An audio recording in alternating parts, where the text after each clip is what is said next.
안녕하세요. 해명석 변호사입니다. 오늘은 최근에 저작권법이 징벌적 손해배상 제도를 도입하면서 이제 전체적인 지식재산 전반에 징벌적 손해배상 제도가 도입됐습니다. 그 5배의 손해배상 제도를 인정하게 되는데요.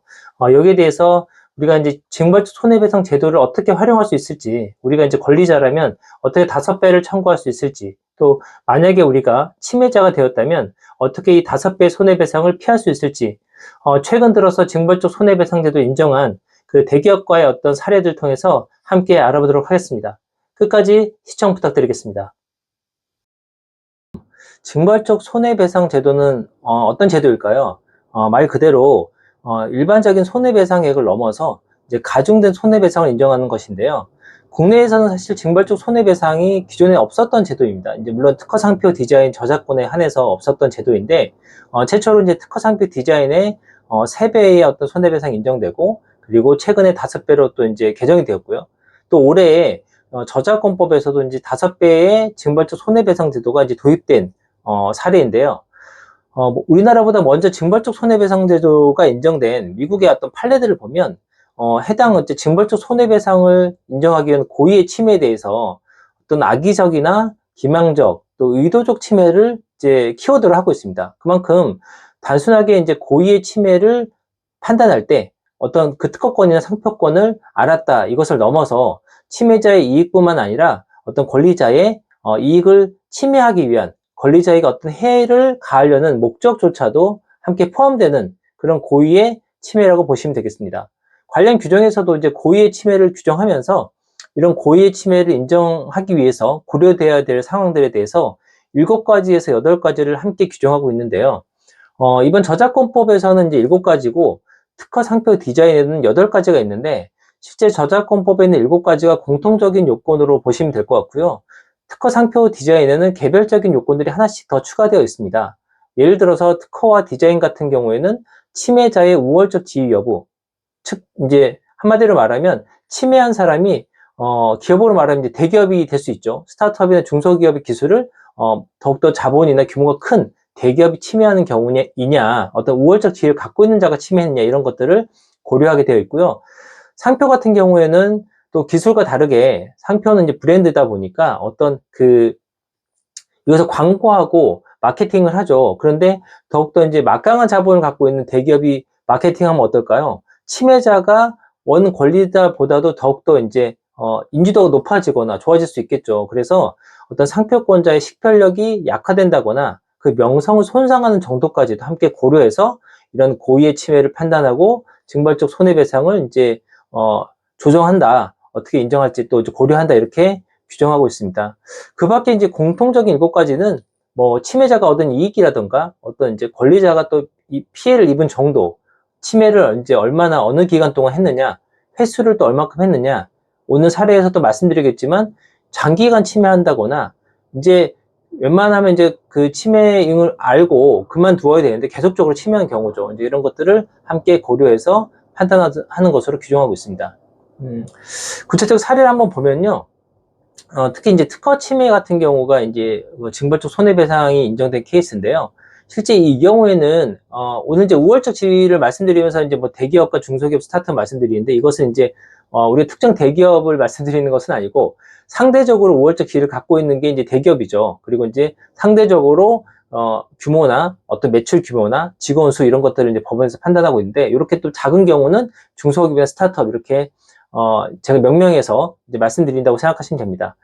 특허 같은 케이스는 이제 한마디로 말하면 원하도급 관계인데요. 한마디로 대기업에 납품하는 기업이 이제 어떤 특허권을 갖고 있는 케이스인 것 같습니다. 그래서 계속적으로 그런 관계를 하다가 실시협상을 이제 하게 되었는데, 이런 실시협상이 이제 결렬된 케이스입니다. 그래서 실시협상이 결렬됐다는 건 이제 해당 제품, 어떤 기술이 적용된 제품이 있겠죠. 해당 제품을 대기업에서 판매하면 안 되겠죠. 이제 판매할 수 없는 상황이 되었는데 계속해서 판매를 하게 된 거예요. 그러다 보니까 이 중소기업에서 이것은 내 특허권의 어떤 기술을 침해한 것이다 라고 해서 내용 증명을 보내게 되죠. 근데 내용 증명을 보냈음에도 불구하고 계속적으로 이제 침해가 이루어지니까 그 경우에 이제 대기업에서도 이것은 이제 침해가 아니다. 그리고 이제 너의 특허권 자체가 무효 사유가 있다고 해서 이제 무효 심판도 걸고요. 그리고 이제 내 기술이 특허권에 침해가 되지 않는다는 소극적 권리 범위 확인 심판도 함께 제기합니다. 그런데 이제 두 심판 모두가 이제 기각됨으로써 패소하게 되죠. 그렇게 됨으로써 이제 이 대기업에서 이거는 특허가 무효도 아니고 내가 실시하는 것이 침해인 것도 확인됐는데 계속적으로 사용하다 보니까 이제 결과적으로 오늘과 같은 징벌적 손해배상을 이제 인정하게 되었는데요. 이 경우에 이제 물론 이제 그 대기업에서 어떤 대표자가 변경됐다거나 여러 가지 상황들을 이제 주장했지만 실제로 이제 신빙성이 없는 어떤 주장이어서 받아들여지지 않았고요. 그래서 최종적으로는 이제 2배의 손해배상을 인정한 사례였습니다. 물론 인정되지 않는 사례도 있는데요. 같은 원하도급 관계여도 이제 과거에 그런 이 원하도급 관계가 있다는 것만으로는 징벌적 손해배상의 고의를 인정하지는 않았습니다. 이 경우에는 원하도급 관계 있다고 해서 이제 우리가 그 해당 업체가 특허를 갖고 있는 제품을 납품한다 이렇게까지는 알 수 없고 또 그런 관계가 있는 것 자체만으로 어떤 특허 침해가 이루어졌다고 해서 내가 악의적으로 이제 그 제품을 상대방의 권리자의 어떤 그 피해를 가한다던가 이런 목적이 있다고 볼 수 없기 때문에 이제 그것에 대해서 고의를 이제 부정한 케이스도 같은 판례가 또 있었습니다. 다음은 이제 상표를 보시면 상표 케이스는 이제 이것도 이제 대기업과 중소기업 관계인데요. 실제 대기업은 이 브랜드나 이제 회사 이름을 말씀드리면 대부분 알만한 정도의 기업입니다. 그래서 이제 상표권 침해에 대해서 어떤 그 대기업이 상표권 침해한 케이스인데요. 이 경우에는 어떤 케이스냐면 중소기업이 상표 등록을 했는데 이 등록 이후에 대기업에서 유사 상표를 출원하게 됩니다. 그래서 아마 이것이 원래 거절되어 했는데 거절되지 않고 등록이 된 케이스 같아요. 그래서 등록이 되다 보니까 원상표권자가 이것은 내 상표와 유사하니까 무효다라고 해서 이제 무효 심판을 제기하고 그것이 받아들여져서 대기업의 상표가 무효가 됩니다. 그렇게 된 상황에서 이제 무효가 됐으니까 이제 그 해당 권리는 없어지는 거죠. 그 유사 상표를 쓰게 되면 침해가 되는데 이 대기업에서 계속적으로 이 상표를 사용하게 되죠. 그래서 원상표권자가 중소기업에서 이 상표권에 대해서 침해 금지에 본안 소송을 또 제기하게 됩니다. 그래서 1심에서 승소하죠. 승소하고 2심에서는 이제 조정이 이루어져서 항소심에서 그러면 대기업에서 이런 상표를 쓰지 않겠다, 표시하지 않겠다, 이제 표시한 것을 다 이제 삭제하겠다 이렇게 조정이 이루어졌는데 그 이후에 대기업이 또 침해를 계속해서 이제 하게 됩니다. 해당 유사 상표를 또 계속 쓰게 된 거죠. 한마디로 말하면 해당 제품이 계속 유통이 되고 광고가 되고 있었다는 것이죠. 그렇게 해서 결과적으로는 간접강제라고 해서 어쨌든 이제 해당 조정을 또 이제 어겼기 때문에 집행문을 부여받아서 간접강제 신청까지도 한 케이스인데요. 그래서 결과적으로 이 징벌적 손해배상이 인정돼서 2배의 손해배상이 인정된 사례였습니다. 그런데 이 경우에 왜 침해를 계속 지속할까? 침해가 되면 이렇게 징벌적 손해배상을 맞을 수도 있고, 그리고 침해금지 소송에서 졌는데, 그리고 사용하지 않겠다고 조정까지 했는데도 왜 그렇게 할까 생각하면, 이 브랜드 같은 경우에는 이제 대기업에서 막강한 자본으로 계속 광고를 하게 되면, 사실 수요자들은 중소 브랜드보다 대기업 어떤 그 인지도도 좋잖아요. 또 해당 기업이 또 이제 그 업계에서는 좀 많이 알려진 기업이기 때문에, 그렇게 되면 나중에 상표 침해가 이제 이루어지지 않아서 이제 그만 쓰더라도 원상표권자는 굉장히 타격을 입죠. 이 경우에도 이제 그런 타격을 인정해 줬는데, 그래서 식별력 약화나 면성이 손상된 정도까지도 인정을 받았는데, 실제 원상표권자는 내가 등록받은 상표권으로 독점적인 지위를 얻어야 되는데 유사 상표를 써서 등록이 무효되고 또 침해라는 것이 밝혀졌는데도 불구하고 계속적으로 쓰게 되면 이 원상표권자는 어떻게 부득이하게 더 돈을 써야 되겠죠, 광고하는데. 왜냐하면 침해자가 침해를 하고 있는데 내가 오히려 더 돈을 더 막대하게 써서 이 수요자들 인지도를 끌어올려야 되기 때문에 그런 어떤 쓰지 않아도 될 돈을 또 쓰게 되는 거죠. 그래서 아마도 이런 경우라면 사실 원상표권자가 독점적 지위를 얻는데 굉장히 불리한 상황이 될 수 있거든요. 그래서 이런 경우에는 징벌적 손해배상이 인정됐고, 실제로 그래서 아마도 단순하게 내용증명을 보내고 손해배상 건 게 아니라 침해금지라던가 간접 강제라던가 여러 가지 수단을 총동원했죠. 그만큼 브랜드가 시장에서 수요자의 어떤 인지도가 이제 굉장히 중요하기 때문에 이 인지도가 변형되거나 약화되거나 하게 되면 실제 제품의 인지도도 낮아지기 때문에 적극적으로 조치를 취한 것 같습니다. 당시에 이제 2배가 인정됐는데, 당시의 법 규정은 이제 3배까지 되는 이제 인정해주는 규정이었거든요. 그렇기 때문에 만일에 현행법상 5배까지 인정해 주기 때문에 현행법상에서 동일한 사안이 발생한다면 더 큰 손해배상을 이제 인정해 줄 것 같습니다. 오늘 이제 징벌적 손해배상에 대한 케이스를 말씀드렸는데요.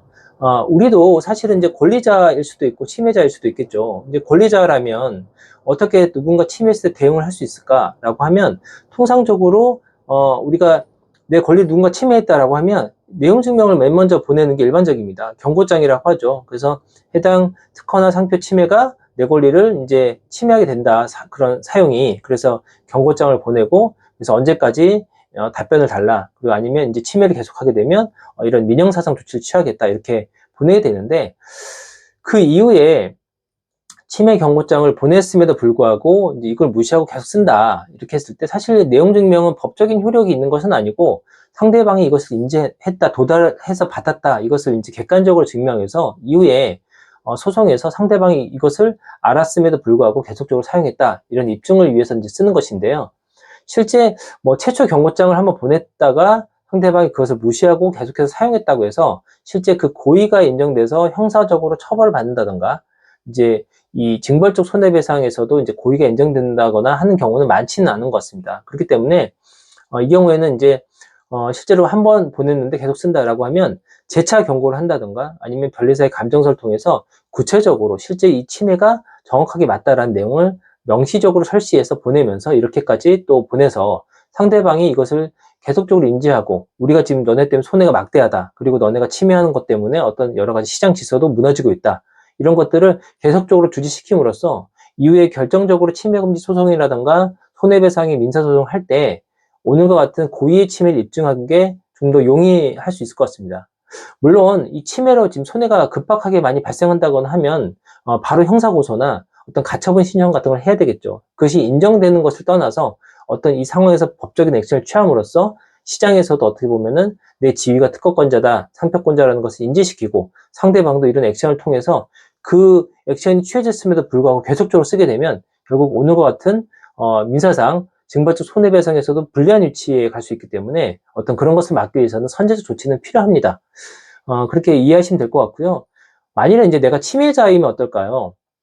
일반적으로 이제 오늘 대기업 같은 케이스는 어떤 기술을 알고 침해하는 경우도 있을 수 있는데 중소기업이나 스타트업 같은 경우는 그런 경우는 많지는 않죠. 대부분 이제 내 기술이라고 생각하고 쓰는 경우가 더 많습니다. 이제 내가 출원했는데 아직 등록되기 전이라면 이것은 내 기술이다 생각하고 썼는데 어느 날 갑자기 내용 증명을 받을 수 있겠죠. 그래서 그런 경우라면 내용 증명을 받았을 때 사실 내용 증명에 이것은 침해라고 해서 그 이유를 구구절절하게 자세하게 작성하지는 않습니다. 그렇기 때문에 단순하게 특허권 침해다라고 왔을 때 이것이 뭐 아무런 근거도 없고 이유도 없다라고 해서 이것을 무시하고 그냥 쓰게 된다라고 하면 오늘 같은 굉장히 위험 요소가 있기 때문에 일단 어떤 이유도 없고 사유도 없이 그냥 내용 증명이 와서 특허번호 몇몇 호를 침해한다라고 하더라도 일단은 실시를 중단하는 게 맞습니다. 그래서 광고나 인터넷에 게재 같은 걸 일단 다 중단하시고요. 그 상태에서 이제 실제 침해가 맞는지 변리사와 상담하고 협의를 해서 이것이 이제 침해가 맞다 아니다 어느 정도 결과가 나오겠죠. 물론 항상 분쟁의 소진이 있지만 그래도 확률적으로 100%는 아니지만 99%는 침해가 아니다. 이렇게 했을 때는 그럼 어떻게 해야 되느냐? 상대방이 이제 소송을 걸어주면 우리는 대응하면서 이제 무효를 시킨다던가 아니면 침해가 아니다 이렇게 주장을 하면 되는데 상대방이 이제 소송도 없고 계속적으로 내용 증명만 보낸다거나 손해배상을 해라 이렇게만 한다고 하면 아까 말씀드린 것처럼 이제 선제적으로 우리가 침해가 아니다 이렇게 해서 소극적 권리 범위 확인 심판을 청구할 수도 있습니다. 물론 이제 그 권리를 아예 무효시킬 수도 있겠죠. 특허 같은 경우에도 출원일 전에 이미 업계에서 다 쓰고 있는 기술이다 이렇게 인정된다면 그런 기술에 쓴 어떤 내용이라던가 이제 문서라던가 어떤 자료들을 통해서 무효를 시킬 수 있고 그게 아니어도 내가 쓰는 기술이나 상표 자체가 권리자와는 다르다. 상표권이나 특허권 침해는 아니다. 이렇게 어느 정도 정말 90% 이상 그게 확신이 선다라면 권리범위 확인 심판을 통해서 선제적으로 이제 침해가 아님을 확인받아서 어떤 남은 재고의 소진이라든가 어떤 사업을 이제 계속적으로 영위해야 되는 어떤 그런 불안 요소를 적극적으로 제거하는 방법도 강구해 볼 수 있을 것 같습니다. 오늘 이제 징벌적 손해배상에 대해서 말씀드렸는데 어떠세요? 도움이 되셨나요?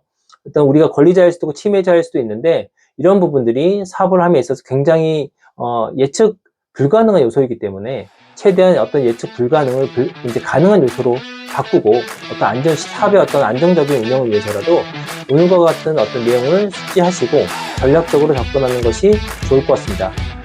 오늘 영상은 여기까지입니다. 오늘 영상 혹시 도움되셨다면 구독과 좋아요도 함께 부탁드리고요.